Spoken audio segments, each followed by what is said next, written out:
Clear of the big ditch and brush at 18, in towards the Montrose water. There you go. Gabby Casalto Holy crap. into the first of the water jumps at fence 10. Joined on course by number 11. This is Alison Springer.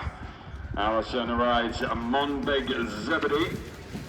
Again, first of 2 rides for Alison in this CCI 4-star. She's in the top 10 with her second ride at Van Dyke.